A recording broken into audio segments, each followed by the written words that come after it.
the topic is dealing with big feelings and how to teach kids to self-regulate themselves.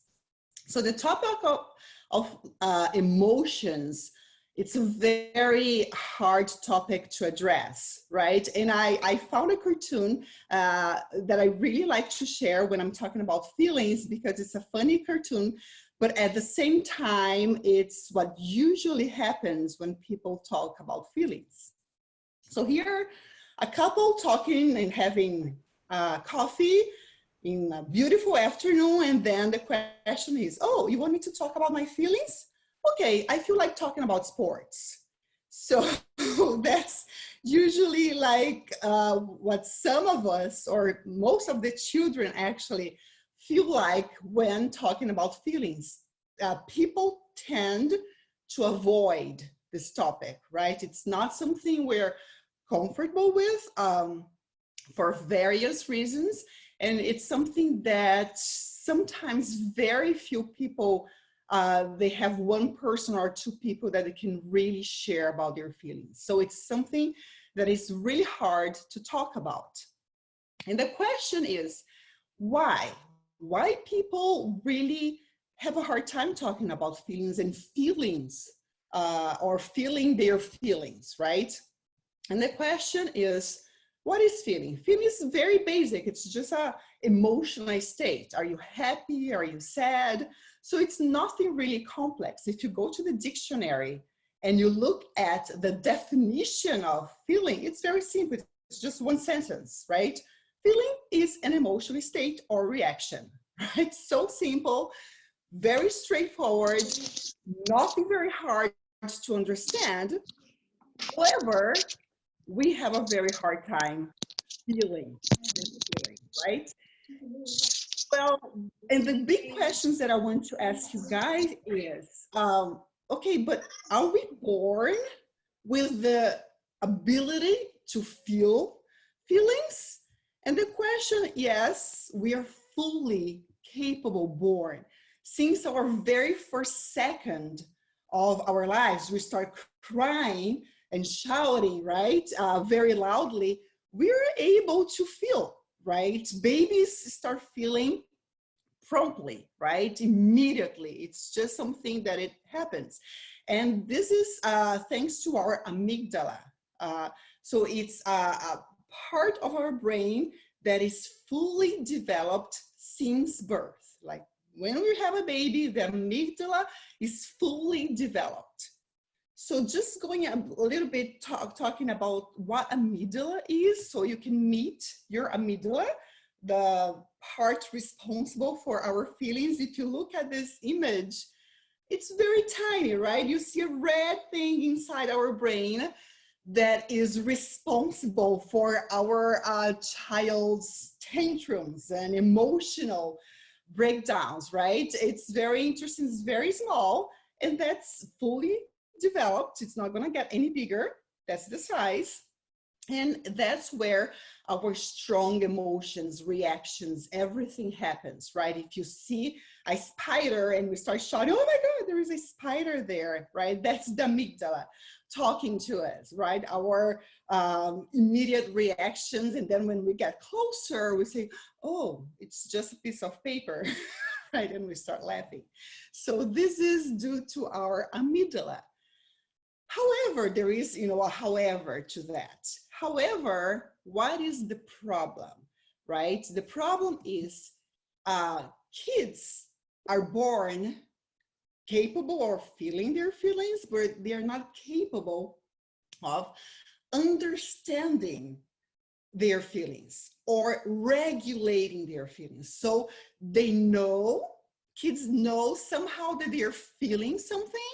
There is like something happened, or he's sad or he's happy or frustrated or exhausted, but the kids don't know what that means, or they don't know how to regulate their feelings. And that's the key.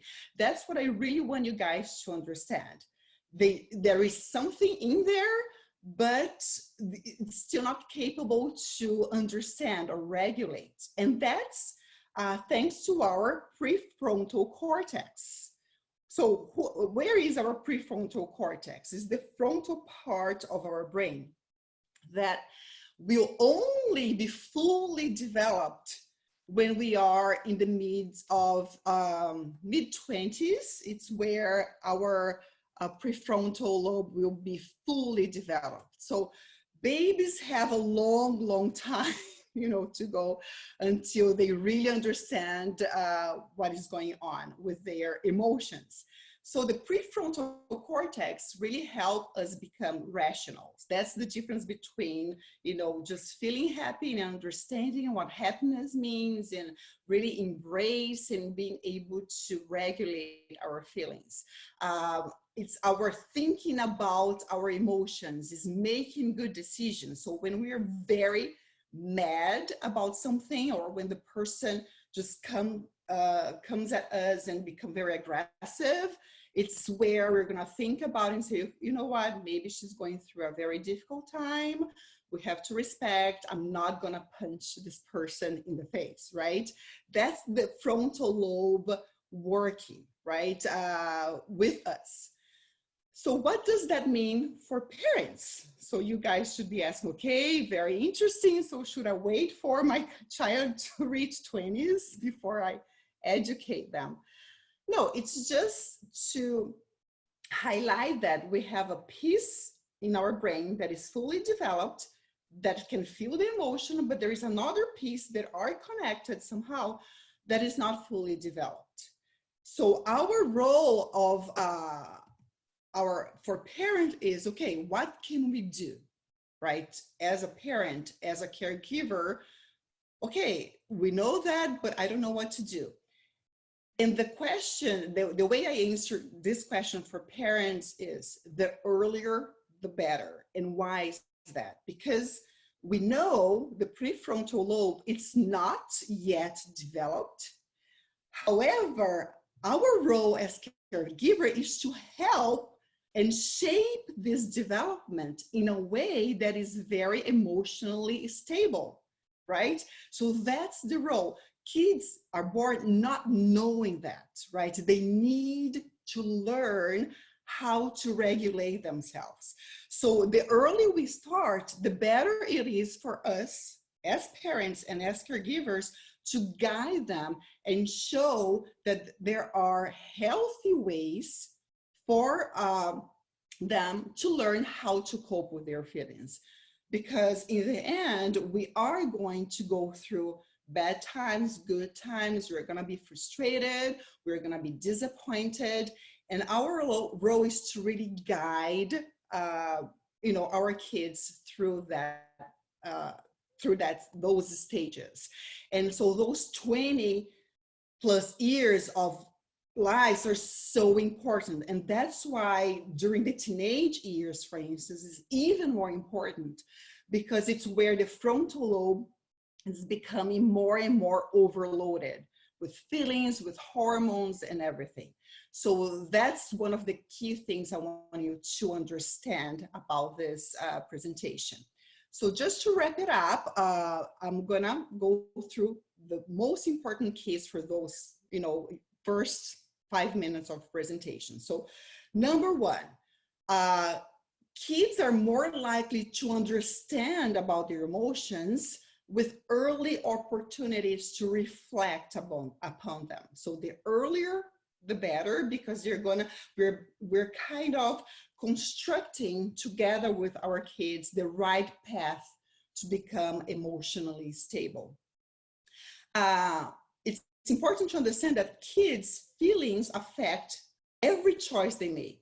So if they are very angry, and if they don't know how to cope with this anger, he's going to become aggressive. He's going to hit somebody. He's going to, hit the parents or hit a sibling or hit someone, because they have a really hard time coping or understanding, what is going on inside their heads, because the prefrontal lobe is kind of, I don't know what to do. So there is a lack of communication. So again, the parent's role is to close this gap, right? Fact number three, kids who understand their emotions are less likely to act out by using aggression, for instance. So once the kid knows, okay, I'm feeling this, and I have coping strategies that are not unhealthy ones, I can cope and I can deal with this emotion in a better way. Okay.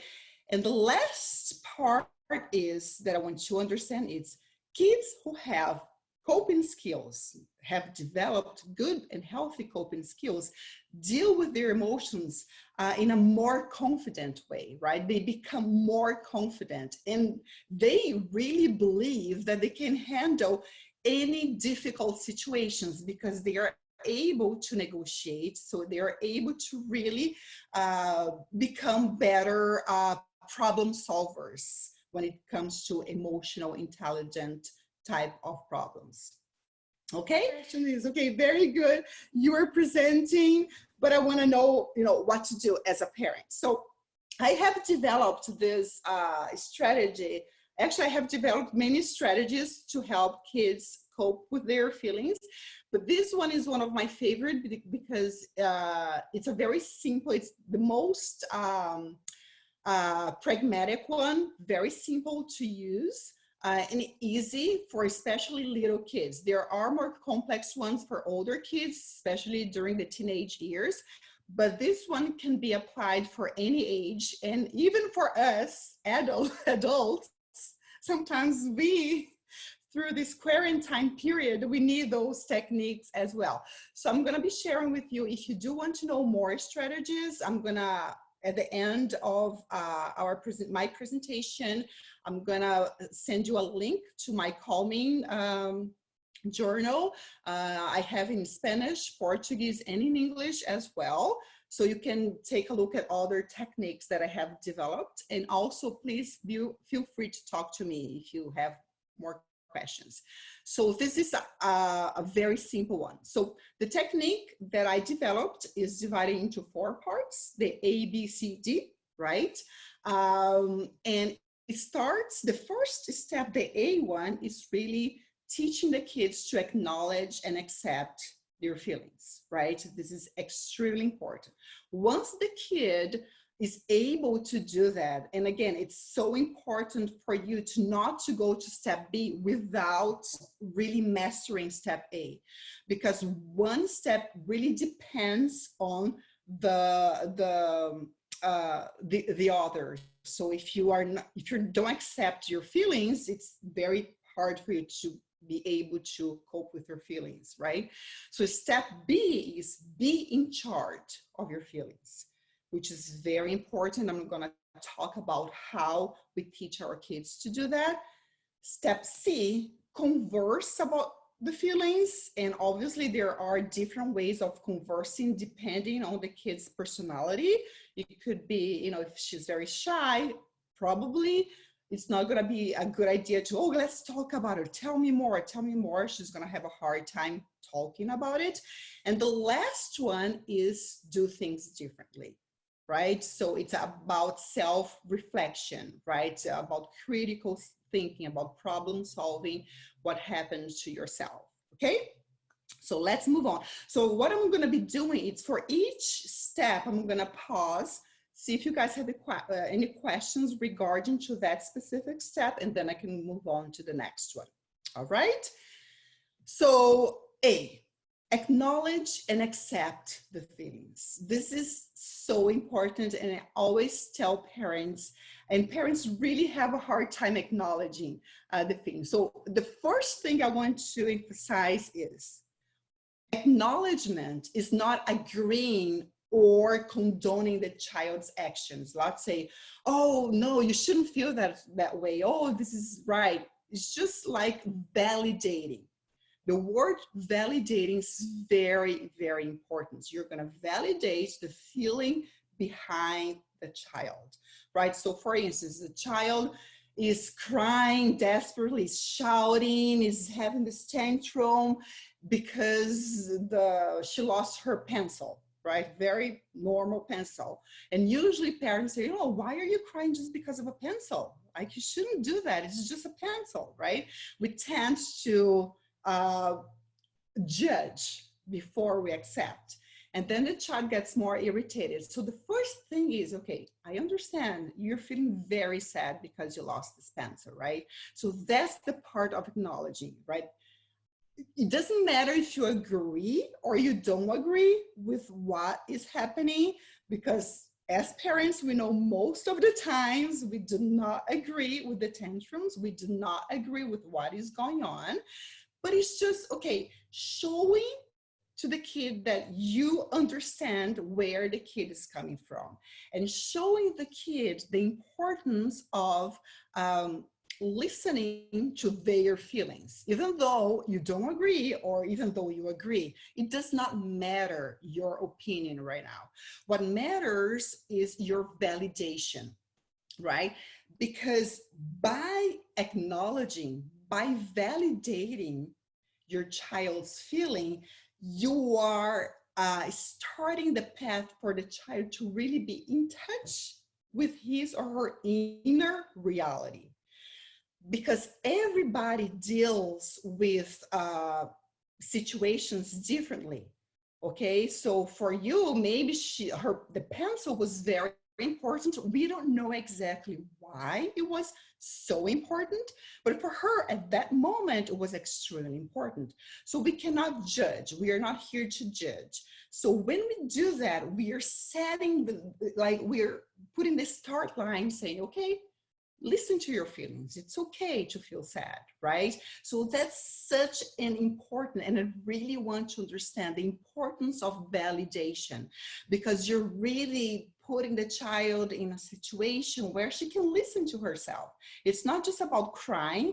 It's just about, yeah, I think I'm really sad. Yeah, I understand you're really sad. It's her inner reality. It doesn't matter if it's good or bad, if it's true or false. It's just the way she is, right?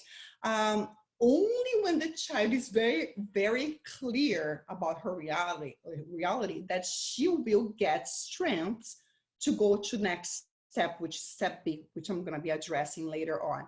But I think it's really important for you to understand that, right? Acknowledgement, validation, it's crucial, right? Because sometimes we say, okay, go, you did something wrong, think about what you did. The child cannot really think about her behavior if she doesn't acknowledge how she was feeling before that. All right, so that's key. Next step that I'm gonna show you is really helping the kid acknowledge her feelings, because as I told you before, kids are born feeling his or her feelings or their feelings, but they are not born knowing to name the feelings, right? So the next step, I want you to focus on the thermometer that I have developed. It's a very simple thermometer for kids, but very important, because we are helping the kids to really look at that chart and say, okay, I feel sad, or very sad, or not very sad, or I'm ready to explode, you know. So in a with, you know, those 5 different adjectives to name their feelings, we're helping the kids just to make a diagnosis. Okay, how are you feeling? Are you feeling sad? Obviously, later on, we're gonna teach more, more complex, I would say, emotional feelings. And then we can, you know, say I'm very frustrated or I'm disappointed. But right now, when we're dealing with young kids, and sometimes when we're dealing with where we are very, very mad, just simplify it and say, okay, how are you feeling right now? I'm very angry. Like, I'm very angry. And sometimes even as adults, we have a hard time explaining and say, I don't know how I'm feeling. I have no idea, right? I don't know. I know I'm very sad, but sometimes we have a hard time putting names on our feelings. And this is so important to understand where we are in this chart. And obviously, the older we get, the chart gets more and more complex in terms of feeling, right? But the kids, they have to start somewhere.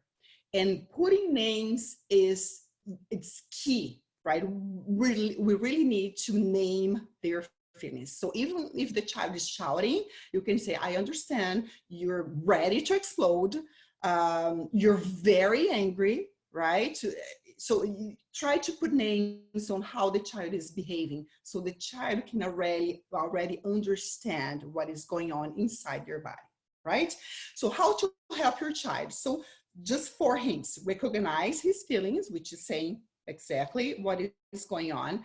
Admit that his or her feelings are important, right? Never say, no, this is not important, you shouldn't behave like this. It's not the time to do that right now.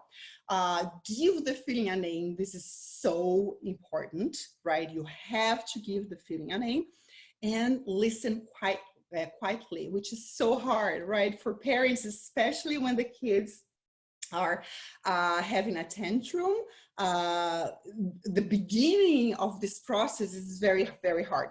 Again, the earlier we start, which is usually kids with between 2-3-year-old girls, usually they are more, I would say, cognitively ready to deal with that by 2. Some boys, they have a harder time. So sometimes by 2.5, 3, they're able to really negotiate. But regardless of the age, even with a 1.5, always name the feelings, right? Say, start with step A. Okay, I understand you're very sad. I understand I'm not giving the cookies right now, and that makes you very angry with mommy. So you always listen to the child and try to validate the feeling. Yeah. Okay. Don't be mad at kids. Okay. So next part is connection with the body experience, right? How our body responds to feeling. This is key, right? Because as a holistic psychologist, educational psychologist, there is always a connection. The way you feel in your brain will have a body reaction. So working with schools or working with parents that have kids who have problems reading and learning, there is always a body connections, like, oh, I have a test tomorrow and I have this nausea, or I cannot eat anything, or I eat a lot because of that. So to have this link between how the child is feeling since 3-year-old, since they're 2-year-old, with their body, and understand that there is a connection, and understand that you have a control over that connection. So it's amazing how we see kids are less and less aware of their body mind connection. It seems like they think it's totally separate, right? So this connection, when it comes to the ABC technique, is very interesting. So in my journal, I always ask the child, okay, how are you feeling? How is your body responding to this madness? You're very mad, you're very angry. And then the child says, oh my God, my head is ready to explode. I'm gonna, do that. So when the child starts explaining, I feel my head, or my heartbeat, it's the first day of school, my heartbeat is like, oh my God, I'm so nervous. I don't know what to do. And it's like, okay, I understand. So again, you're gonna validate, right? Because by doing that, and each person, depending on the personality, depending on past experiences, her body or his body will respond very differently. Some people wake up with terrible headaches, and they don't know why. It's like, I have no idea why I woke up with headaches. And again, going back to your feeling, what happened? Why your body is reacting that way, right? So there is a total connections between the mental state and the body state. And the parents to know and to teach the kids how to do that is very crucial, because everything that happens in our lives, there is a body-mind connection. So this is just a sample of the activity that I do with the kids, just so they can show what happens. And usually kids tell me, oh, my hands are trembling, I'm so nervous, I cannot breathe. Usually shortness of breath is very common for kids. They're very tense. Headaches are not as common for kids, but as they become teenagers, that become very, very much common for them. And nausea, it's like anything related to the gut. They have, they have to go all the time, or they are eating a lot because of that, and then they feel sick again. So it's very important. So again, provide them with activities so they can make this connection is key. All right. So to wrap it up, this part, the A part, which I think is so important, I'm gonna go through the most important tips that I want you to take from this presentation. So tip number one, always name the feelings, right? You're gonna name the feelings and validate them, right? It's very important to put a name. Just don't say, oh, you're feeling like that. Oh, that's okay, right? Because kids don't know. They are born knowing how to feel. They feel the feelings, but they don't know the name of the feelings. So we really have to teach them. There are names and there are ways to deal with those specific feelings. So it's very comforting for a child to hear a name, because once they hear a name, it's like giving a prize for them. It's like, okay, now you can start your inner journey. Now you can start understanding how you're feeling. Because when the kid is hitting you, say, don't hit me, don't hit me. They're like, it's just a behavior, right? We have to separate behavior and emotion. They should be different. The behavior is just a way of they are coping with the feelings, but it's not the feelings itself, right?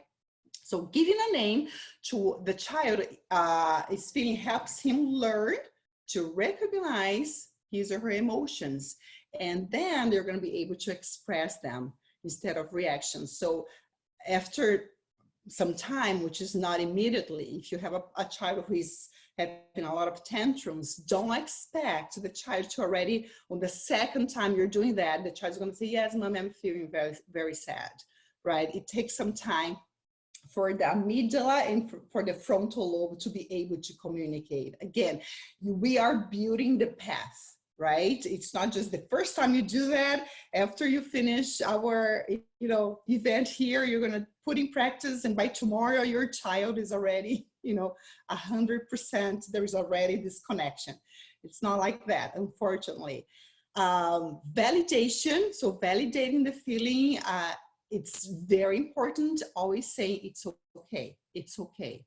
We have to tell our kids, and even to ourselves, it's okay to feel the way we're feeling. It's okay to feel sad. It's okay to feel angry, right? Validation is also key. And the last advice for parents is refrain from questioning or blaming. Like, okay, why are you feeling like that? Don't ask. Never.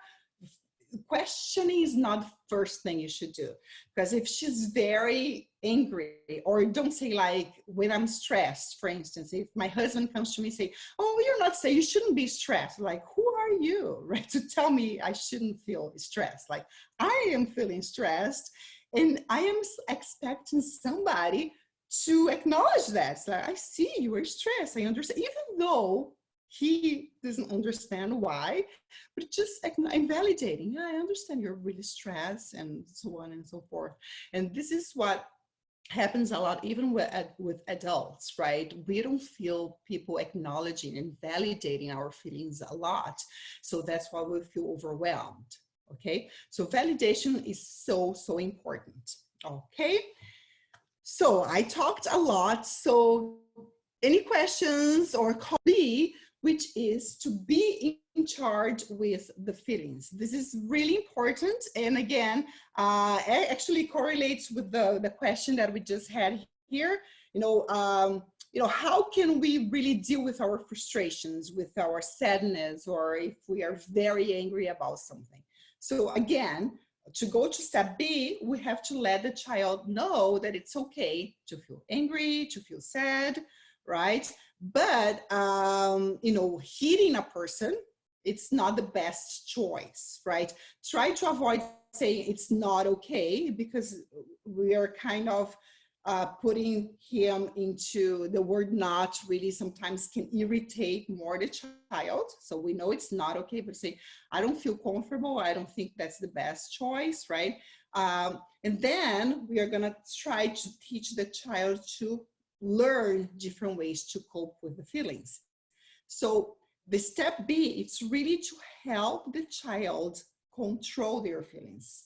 But it's, again, important to highlight the fact that you can only be in control of your feelings once you know what you're feeling, right? This is crucial, even for us adults. If we don't know what we're feeling right now, we are feeling like, even like sometimes we say, I'm very sad, but it's so many feelings. It's not only sadness. There's so much more going on. We kind of have to understand. So sometimes we go back to step A, back and forth between step A and step B, because if there is more than one feeling, sometimes we have to work a little bit more to control how we're feeling.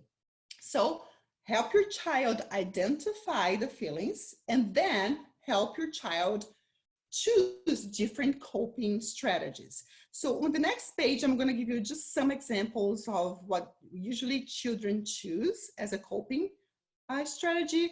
For instance, some kids who are very kinesthetic, they love to dance, or just to run. I want to just run a little bit, go outside and run. Some kids love to read a book, say, okay, I need to calm myself down.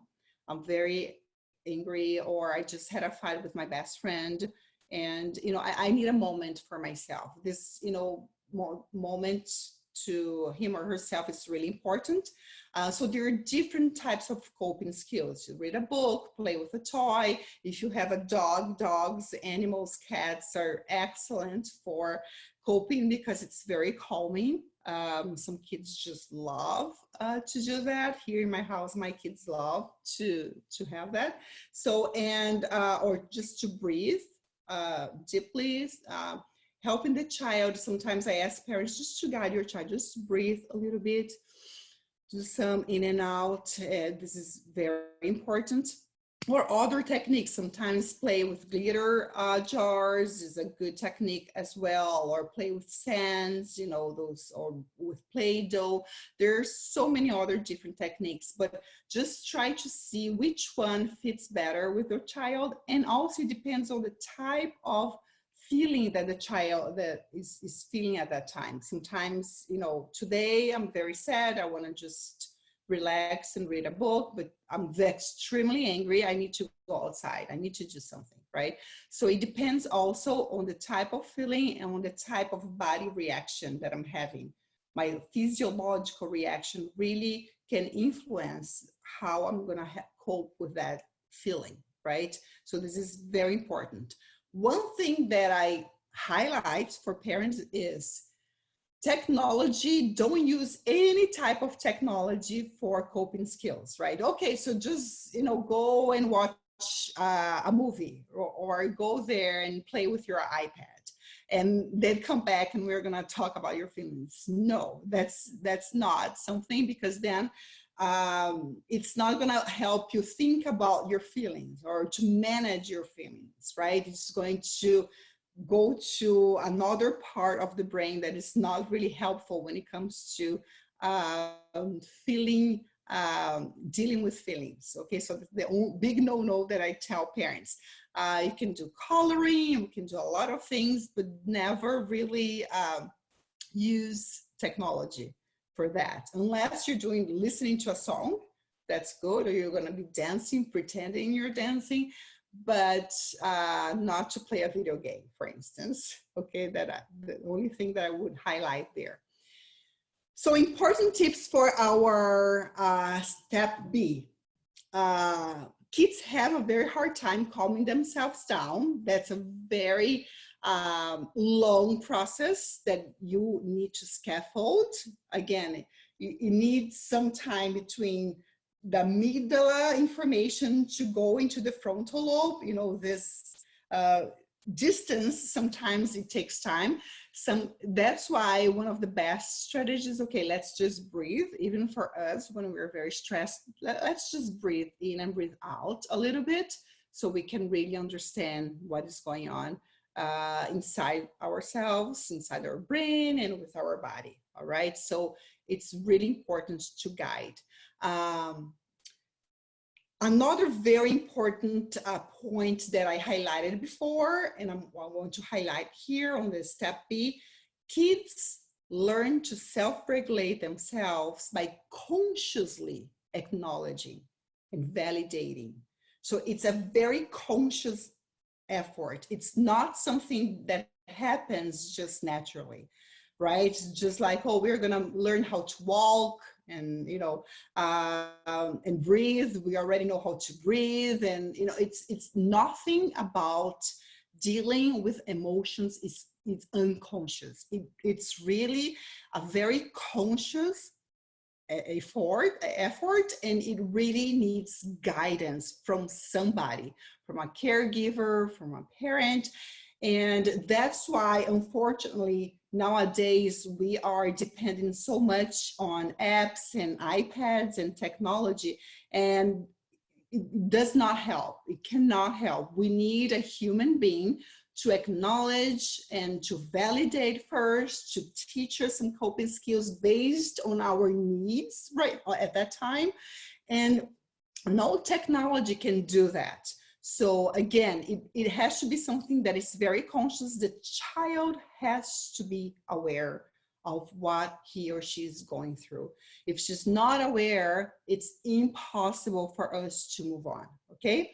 And then, since kids are not able to handle the big feelings independently, the role of the parents are very important, right? The guiders. And another one that we have a lot of studies that really over and over again know that kids who don't know how to deal with their with their feelings or big feelings, they are going to choose unhealthy coping strategies. And the older we get, the more the tendency for us to choose, you know, to drink a little bit more beer, to drink more wine when we're stressed, or to smoke something. The tendency to do that is going to become bigger and bigger, because we don't know, our feelings get more and more overwhelmed because it's somehow inside our bodies, we're hiding somewhere, and it's harder to really recover and deal with all those feelings at once. So again, that's why the earlier the better. Okay.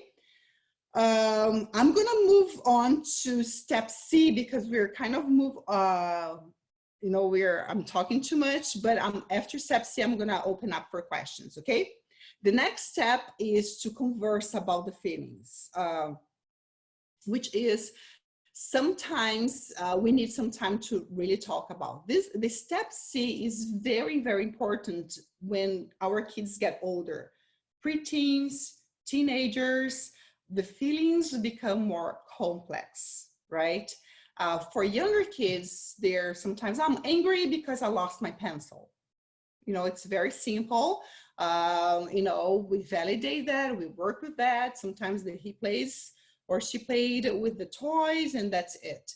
But the older we get, we go through harder times and more difficult feelings. And then we have boyfriends and best friends who disappointed us somehow. So we really need to learn how to deal with that feeling. So those feelings are very, very much complex.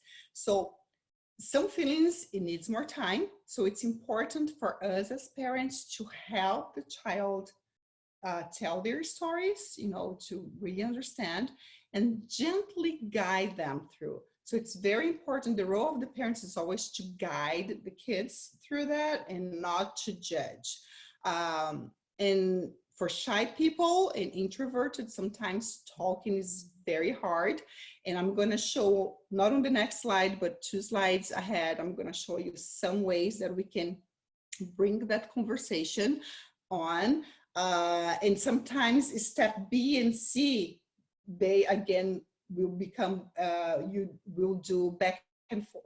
You're going to do step C and then teach how to cope with that feeling, and step C again, and there's another feeling appearing. So it's a back and forth strategy, because sometimes it's a lot of feelings. It's frustration with madness, and then there is like very sad, and you're very disappointed. So it's so many mixed feelings that you want to be addressed, and we have to address all those feelings. We cannot just ignore, okay, just let's ignore that you're frustrated and let's focus on the other ones. No, we have to address all those feelings regardless of what is happening. So why we need to converse? Because it helps identify all the emotions, right? Sometimes it's more complex. So identify the underlying difficulties, like what really happened that caused me to feel that way, and identify ways to deal with that emotions. And sometimes there are different ways to deal with different emotions, and that's why sometimes we feel our body, we cannot sleep anymore, we're so stressed out. There's so many different emotions that are being felt within our body, that we really have to deal with that, okay? But again, the earlier we start, the easier for a teenager to deal, because the teenager can deal with those, we say, easier emotions. The more complex ones, you know, you can guide them through the more complex ones. So my suggestion for conversing, especially if you have older kids, or even younger kids, if it's going through like bullying, a more complex type of emotion, is to read, watch, or listen. Here is a good time that you can watch a movie, for instance, and say, you know, let's suppose your child, your teenage daughter had a huge fight with a boyfriend, right? And she's really depressed. She doesn't want to get out of home. There's so many emotions. Just like, okay, let's watch a movie together, let's listen to a song, and then we can discuss about that, or let's listen to an audiobook together, and we start discussions like a book club with the daughter about a specific topic that you on purpose chose to watch with the daughter to deal with those feelings. Because the movie, or it could be a Netflix series, whatever, is going to bring, you know, right? You chose on purpose. Again, you are the coach, you are the guider. You chose that movie because you know it's going to, you know, probably some of the topics is gonna, you know, be important for your daughter or for your son, and you're gonna start discussing. For younger kids, those books that I posted, that I have on my PowerPoint, they are so good. Like the Not Fair book. We hear a lot, our kids, oh, it's not fair, it's not fair, right? Sometimes, you know, reading the book, my kids love that Alexander and the Terrible, Horrible, No Good, Very Bad Day, you know, those kind of things. So it talks about feelings, it gives names to the feelings, but it also shows that other people go through those things as well. So it shows empathy. Reading books also teach our kids empathy, right? Because they are gonna see, oh, there are other people that are going through the same thing that I'm going through.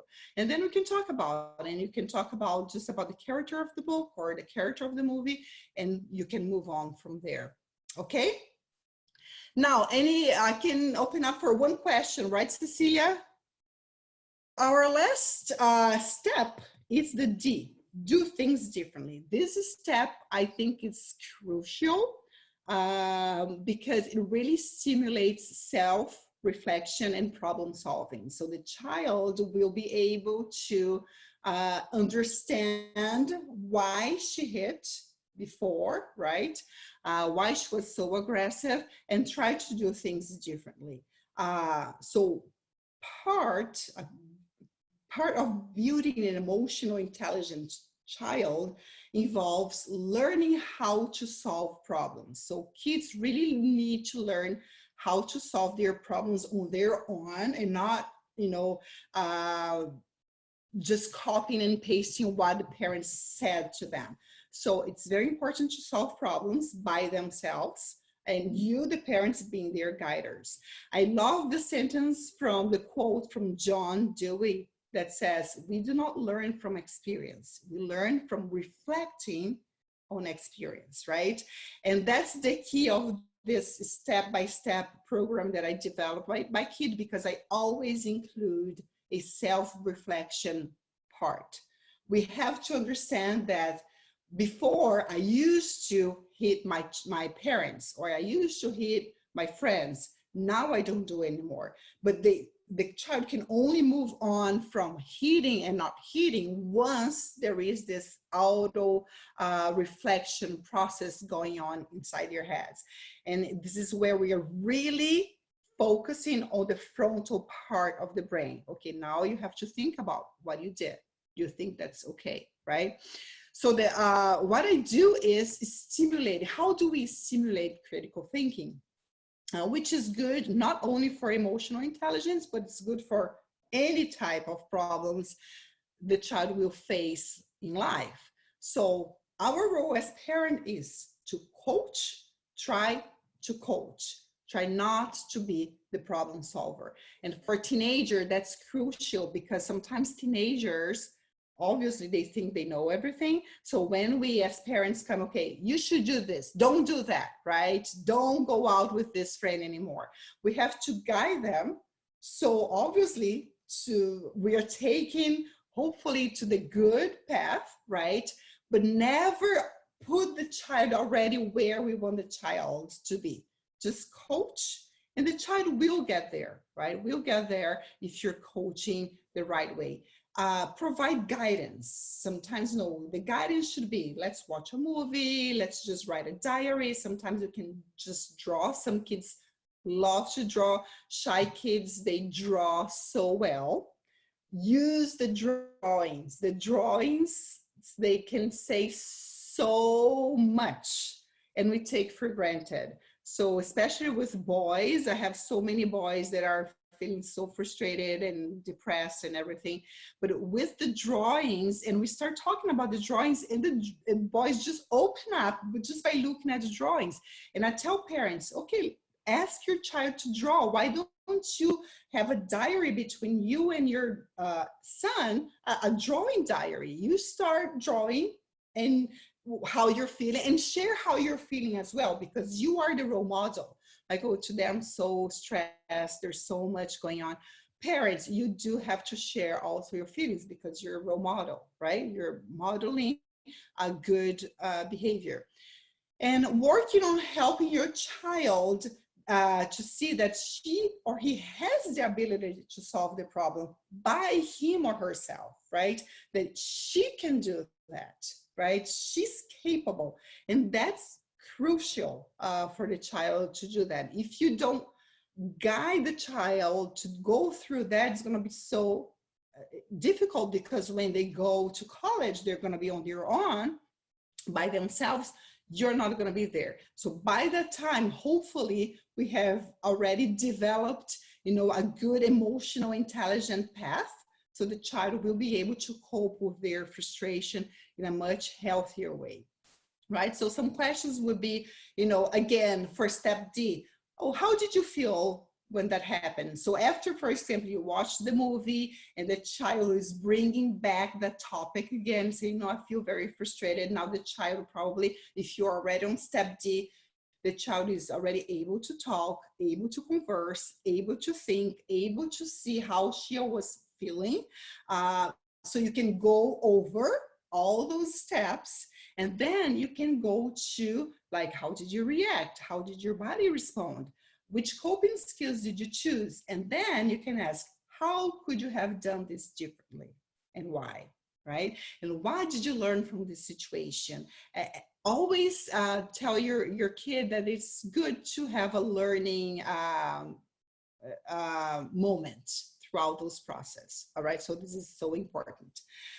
So I'm going to finish with important tips for step D, which is, although some kids naturally have more even temper, all of them will need guidance on how to deal with emotional imbalance in their lives.